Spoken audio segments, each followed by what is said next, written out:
Welcome to my channel electrical engineering.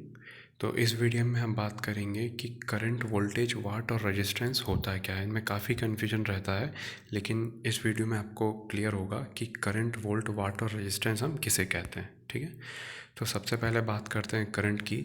Current electrons का flow होता है जिसको हम एम्पियर में मेज़र करते हैं। ठीक है, एम्पियर इसकी एक यूनिट है। जैसे कि हम पानी को लीटर में, वज़न को जो है किलो में, ग्राम में, इन सब में काउंट करते हैं, वैसे ही करंट को हम एम्पियर में मेज़र करते हैं। ठीक है, और इसको मेज़र करने के लिए एक डिवाइस बनाई जाती है जिसको हम एम्पियर मीटर या हिंदी में अमीटर के नाम से जानते हैं। ठीक है, अब इसके बाद एम्पियर मीटर को हम कैसे कनेक्ट करेंगे इसको हम देखते हैं। तो फेज़ और न्यूट्रल ये दो वायर होते हैं जिनमें पोटेंशियल होता है। अब फेज़ को हम कनेक्ट करते हैं एम्पियर मीटर के एक सिरे से, और दूसरा वाला सिरा जो है वो दूसरा वाला सिरा चला जाता है किसी बल्ब को, कंपोनेंट को, और न्यूट्रल डायरेक्ट कंपोनेंट को दे दिया जाता है।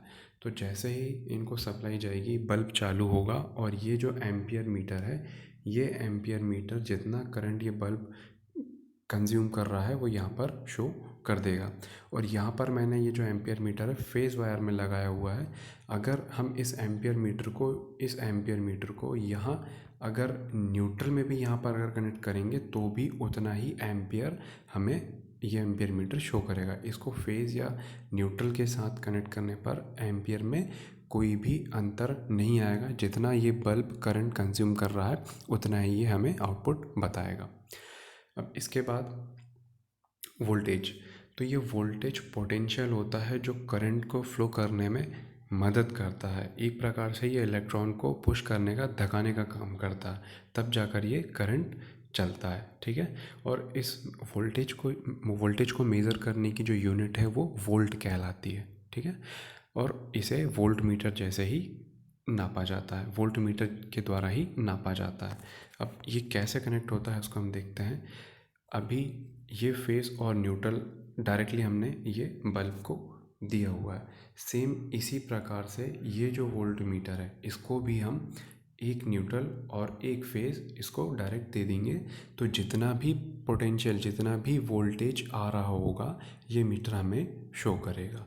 अगर हम इसके तार अगर पलट दें, ये ब्लैक वाला वायर रेड में और रेड वाला वायर ब्लैक में लगा दें, तो भी कोई बदलाव नहीं आएगा वोल्टेज में।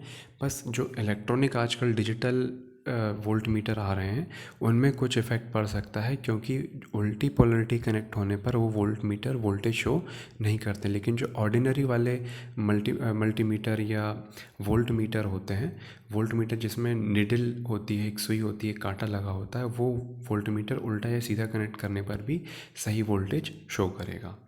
अब इसके बाद बात करते हैं बोथ एम्प और वोल्ट मीटर कनेक्शन।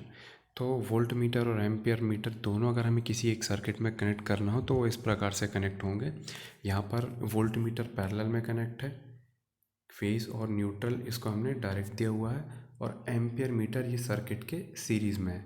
यहाँ पर फेस जा रहा है और इससे एम्पियर मीटर से फेस बल्ब को जा रहा है, और बल्ब को न्यूट्रल मिल रहा है यहाँ से। ठीक है, तो ये दोनों हमें एम्पियर भी बताते रहेंगे और वोल्टेज भी बताते रहेंगे। ये ज़्यादातर आपने वोल्ट मीटर और एम्पियर मीटर देखा होगा जो हमारे घरों में सिंगल फेस मोटर का जो स्टार्टर होता है उसमें वोल्ट मीटर एम्प मीटर लगा होता है। जो खेतों में 3 फेस मोटर लगी होती है उनके लिए स्टार डेल्टा स्टार्टर या ड्यूअल स्टार्टर होते हैं, उनमें ये फेस और इसमें वोल्ट मीटर और एम्पियर दोनों कनेक्ट होते हैं। ठीक है, फिर इसके बाद बात करते हैं वाट की।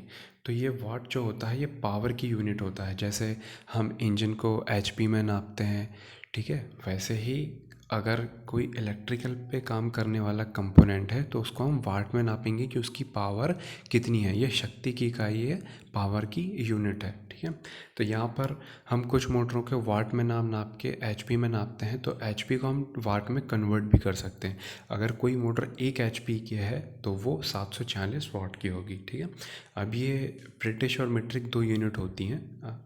अब इसके बाद बात करते हैं रजिस्टेंस की। ठीक है, तो कोई भी कंडक्टर जो होता है, कंडक्टर जो चालक तार होता है, कोई भी मटेरियल है उसमें रजिस्टेंस होता है। तो अगर जैसे हमारे पास वायर होते हैं जिन वायरों से हम किसी भी कंपोनेंट को सप्लाई देते हैं उसके अंदर जो कॉपर का वायर होता है या एल्युमिनियम का वायर होता है, उसके जो हम एक सिरे से यहाँ से अगर सप्लाई दे रहे हैं मान लीजिए 2 वोल्ट, तो उसके दूसरे सिरे तक आते आते पूरा 2 वोल्ट आउटपुट में नहीं निकलता है। वो निकलता है लगभग, जैसे मैं यहाँ पर आपको उदाहरण दे रहा हूँ, एग्जांपल दे रहा हूँ, ज़रूरी नहीं है कि आप 2 वोल्ट दें और यहाँ पर 1.5 वोल्ट ही निकले। मैं आपको समझाने के लिए बताया हूँ यहाँ पर डायग्राम में कि अगर आप यहाँ 2 वोल्ट देते हैं तो यहाँ पर 1.5 वोल्ट आउटपुट में निकल रहा है, क्योंकि यहाँ पर इस तार के अंदर रजिस्टेंस है जो करंट को फ्लो होने में रोक रहा है। ये उसी प्रकार से मान लीजिए आप आगे बढ़ रहे हैं और पीछे से आपको कोई खींच रहा है, तो इसका मतलब ये है जो आपको खींच रहा है, रोकने की कोशिश कर रहा है, वो रजिस्टेंस है। ठीक है, और रजिस्टेंस को हम ओम में नापते हैं, इसका सिंबल ओम होता है। ठीक है, और रजिस्टेंस, किसी भी मटेरियल का रजिस्टेंस 3 चीज़ों पर डिपेंड करता है। वो मटेरियल कौन सा है, हर एक मटेरियल का अपना अपना एक रेजिस्टेंस होता है, और उस मटेरियल की अगर हम लेंथ बढ़ाएंगे तो रेजिस्टेंस बढ़ेगा, उसका डायमीटर बढ़ाएंगे तो रेजिस्टेंस कम होगा। ठीक है, और इसका सिंबल ओम है, ये ओम।